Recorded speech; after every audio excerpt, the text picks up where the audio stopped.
فیض رمضان، فیض رمضان، فیض رمضان۔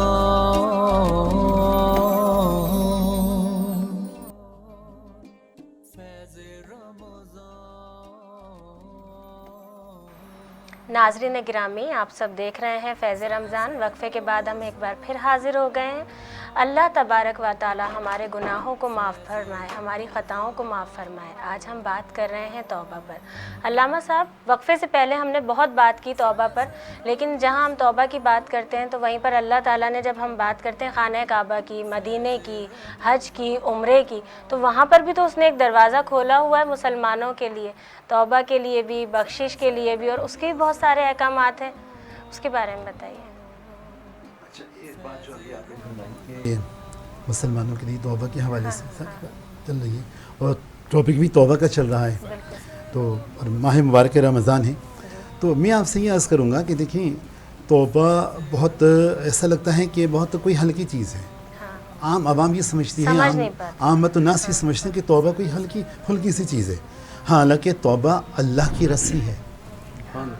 توبہ اللہ کی رسی ہے، جس نے توبہ کی گویا اس نے اللہ کی رسی کو پکڑ لیا۔ اس میں میں چاہتی نہیں ہوں بیچ میں کہ میں مداخلت کروں، لیکن کیونکہ اللہ تعالیٰ کی طرف سے یہ کہ توبہ کرنے والے سمجھو کہ فلاح پائیں گے، فلاح کی طرف آئیں گے، اسی کو جوڑ دیں مختصر۔ جیسے قرآن کی آیت کا میں نے تلاوت کی تھی اس سے پہلے کہ اس میں جس میں یہ ارشاد فرمایا تھا کہ توبوا الی اللہ، بالکل اللہ کی طرف لوٹ آؤ، اللہ کی طرف پلٹ آؤ۔ کہا تھا نہیں، اللہ نے کہا ہے جمیعاً، سارے کے سارے، یا ایھا الذین آمنوا صاحبان ایمان لعلکم تفلحون، تاکہ تم کامیاب ہو جاؤ، تاکہ تم فلاح پاؤ۔ یعنی توبہ وہ ذریعہ ہے کہ جس کے ذریعے انسان پروردگار عالم کے یہاں کامیاب ہو سکتے ہیں، توبہ کے ذریعے سے کامیاب ہو سکتے ہیں۔ لیکن کون سی توبہ جس سے کامیابی ملے گی؟ اہم بات یہ ہے کہ توبہ کون سی، کہ یہ توبہ کہ اللہ میری توبہ توبہ توبہ، یہ توبہ پھر اس کے بعد پھر وہی کام، یعنی جو توبہ کر لی پھر اس کے بعد اسی میں لگ گئے تو وہ توبہ نہیں ہے۔ بلکہ توبہ کرنے کا مطلب یہ ہے کہ دیکھیں، اللہ نے کہا ہے کہ توبہ ایسی کرو جو توبہ تو نصوح ہو، یعنی پکی توبہ ہو، سچی توبہ ہو، مستحکم توبہ ہو۔ یعنی جب آپ نے توبہ کر لی تو اپنی توبہ پر زندگی بھر قائم و دائم رہیں۔ یہ نہیں کہ آج تو توبہ کر لی کہ یہ میں نے فلاں یتیم کا مال کھا لیا تھا تو اللہ مجھے معاف فرما دے، ٹھیک ہے۔ ایک تو یہ ہوتا ہے کہ حقوق اللہ، ایک ہوتے ہیں حقوق العباد۔ حقوق اللہ میں تو ساری کی ساری توبہ آپ کریں گے اللہ تعالیٰ سے، اس میں کوئی شک نہیں۔ نماز میں تاخیر کر دی، نماز چھوڑنا نہیں ہے، نماز میں تاخیر اگر کر دی، چھوڑنا تو گناہ کبیرہ بن گیا۔ یہ جو تاخیر ہو گئی، یہ غفلت جو ہو گئی ہے، یہ بھی تو، اس سے بھی تو توبہ کرنی ہے آپ کو، ٹھیک ہے، کہ ہم نے توبہ کیوں کی، نافرمانی کیوں کر لی، اس سے بھی توبہ کرنی ہے۔ اب جو نماز چھوڑ دی ہے، قضا کر دی ہے یا نہیں پڑھ رہے ہیں، وہ تو ایک الگ ہی چیز ہے، یہ تو بہت بڑا گناہ کر رہے ہیں، گناہ کبیرہ کر رہے ہیں۔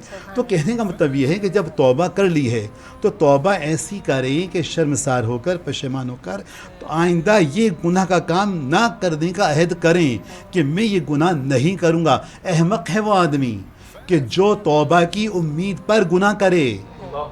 توجہ کیجیے گا، احمق ہے وہ آدمی جو توبہ کی امید پر گناہ کرے، یعنی اس کا مطلب یہ ہے کہ وہ یہ جانتا ہے کہ میں اگر یہ گناہ کر لوں گا تو مجھے توبہ کی مہلت مل جائے گی، نہیں، یہ سوچ کے گناہ کیا جا رہا ہے کہ میں یہ کرنے کے بعد توبہ کر لوں گا۔ مثال کے طور پر کہ جب ڈوب رہا تھا فرعون دریائے نیل میں، تو ایک وقت وہ تھا کہ جب فرعون کے پاس فرشتہ آیا تھا کہ فرعون تم کیا سمجھتے ہو کہ اگر کوئی آدمی کسی کو بادشاہت دے دے، بڑا نوازے اور اسے پورے مملکت عطا کر دے، اور اس کے بعد وہ اسی آدمی کے خلاف کرے تو اس آدمی کے ساتھ کیا کرنا چاہیے؟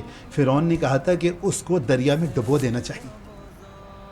بادشاہت ملی، بادشاہت مل کے مملکت ملی، اس کے بعد جو بادشاہ بنا خدا کی نافرمانی کی، اور جب وہ دریا میں ڈوبنے لگا تو کہنے لگا کہ میں توبہ کرتا ہوں، تو زیادہ میں باز آیا، آواز آئی کہ اب یہ توبہ قبول نہیں ہے، اب یہ توبہ قبول نہیں ہے۔ یعنی توبہ کی بھی ایک لمٹ ہے کہ جہاں تک آپ توبہ کر سکتے ہیں۔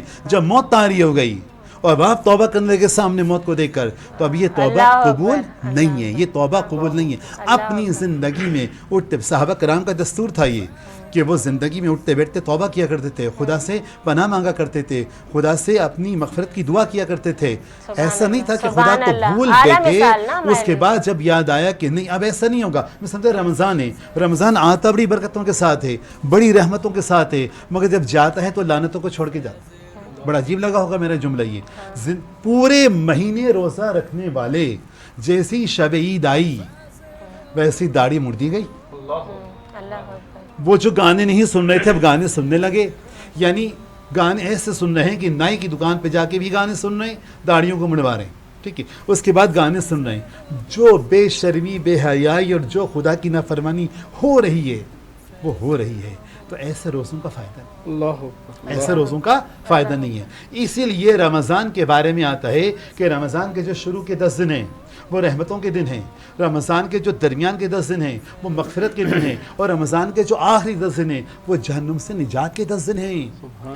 اگر آپ جہنم سے نجات نہیں پا سکے, گناہوں سے توبہ قبول نہیں کروا سکے, پھر آپ مطلب یہ کہ پھر آپ یہ توقع نہ کریں کہ آپ کامیاب ہو گئے. ہاں, اس کے باوجود آپ شرمسار ہو کر, پشیمان ہو کر خدا کی بارگاہ میں توبہ کرتے ہیں اور یہ عہد کرتے ہیں کہ آج کے بعد میں گناہوں کو نہیں انجام دوں گا, تو آپ کی توبہ قابل ہے. بالکل بالکل, بہت, کیونکہ ابھی جب بات ہوتی ہے نا اللہ تعالیٰ کی, اور جب پر نور, ہم تو اس کو محفل ہی کہتے ہیں کہ ہم کوشش کر رہے ہوتے ہیں کہ کہیں نہ کہیں کوئی بھی ہمارے ناظرین ہیں, سننے والے, دیکھنے والے, تو وہ لوگ اپنے بچوں کو بھی بٹھائیں. میری تو کوشش یہ ہوتی ہے کہ جب ہم لوگ سوشل میڈیا پر بھی بول رہے ہوتے ہیں کہ یہ اس طرح کی ٹرانسمیشنز کا آغاز کیا جائے, اور بچوں کی تربیت اس سے خاص طور پر ہو.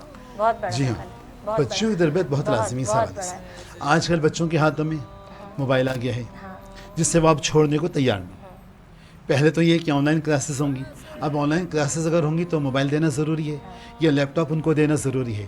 اب جب آن لائن کلاس ہوگی تو کیا فقط آن لائن کلاس ہی لیں گے موبائل پہ, یا لیپ ٹاپ پہ فقط آن لائن کلاس ہی لیں گے؟ نہیں, جب ان کے ہاتھ میں آ گیا تو ہر وہ اچھی چیز, ہر وہ بری چیز وہ دیکھنے کی کوشش کریں گے. شیطان اپنی طرف راغب جلدی کر لیتا ہے, کہ میں آپ کو بتا دوں, شیطان اپنی طرف راغب جلدی کر لیتا ہے. بچے جلدی راغب ہو جاتے ہیں, بچوں کا کچا ذہن ہوتا ہے, ظاہر کہ وہ راغب ہوں گے. میں نے اس لیے کہا نا کہ آج ہماری بات کا مقصد یہی ہوگا کہ یہ پہنچے تو کم از کم ان والدین تک بھی پہنچے اور ان معصوم بچوں تک بھی, تاکہ کوئی نہ کوئی اصلاح کا ہماری طرف سے تو راستہ نکل سکے نا. وہی میں نے آپ سے کہا تھا علامہ صاحب, اور آپ سے بھی میں کہوں گی کہ کچھ ایسا سنائیے کہ جہاں ہم حج اور عمرے کی بات کرتے ہیں, کووڈ-19 تھا, اس کی وجہ سے اس دروازے پہ, اس در پر جا نہیں پا رہے تھے, اب اس سلسلے کا آغاز ہو چکا ہے. کیا سنائیں گے حاجی صاحب؟ میں پیش کر رہا ہوں کہ جس نے مدینے جانا کر لو تیاریاں, جس نے مدینے جانا, جس نے مدینے جانا کر لو تیاریاں, بیڑا مدینے والا, ہاں بیڑا مدینے والا لیندا پیا تاریاں, جس نے مدینے جانا کر لو تیاریاں.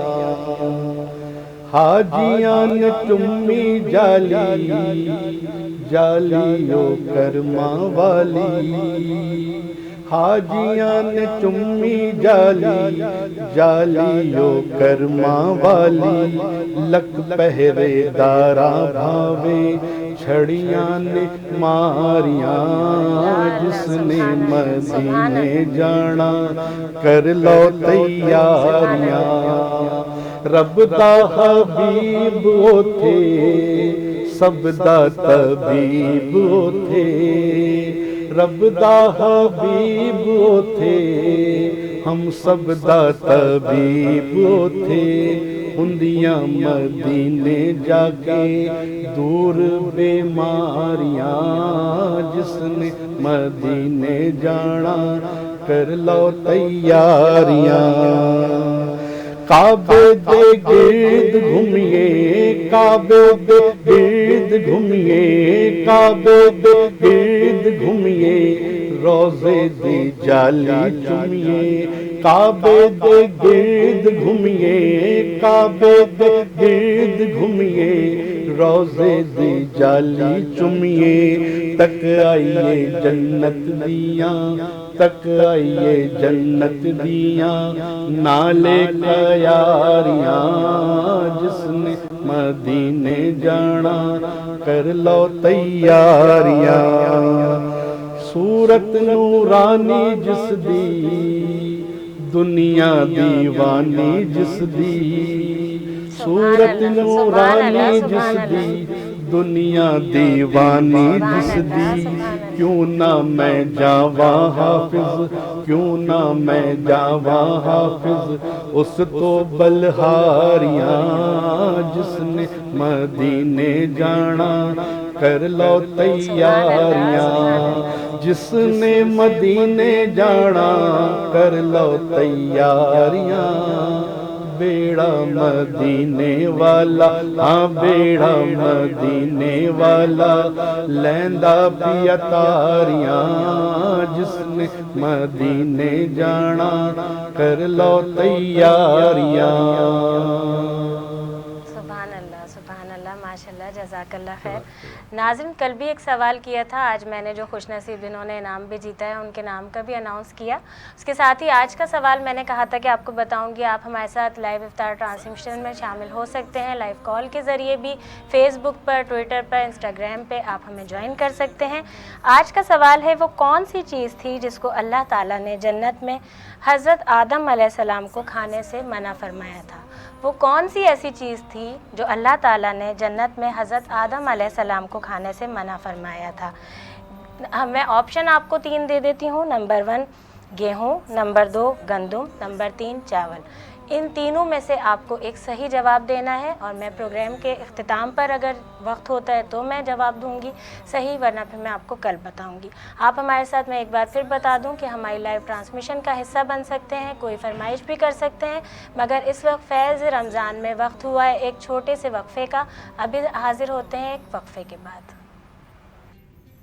فیض رمضان فیض رمضان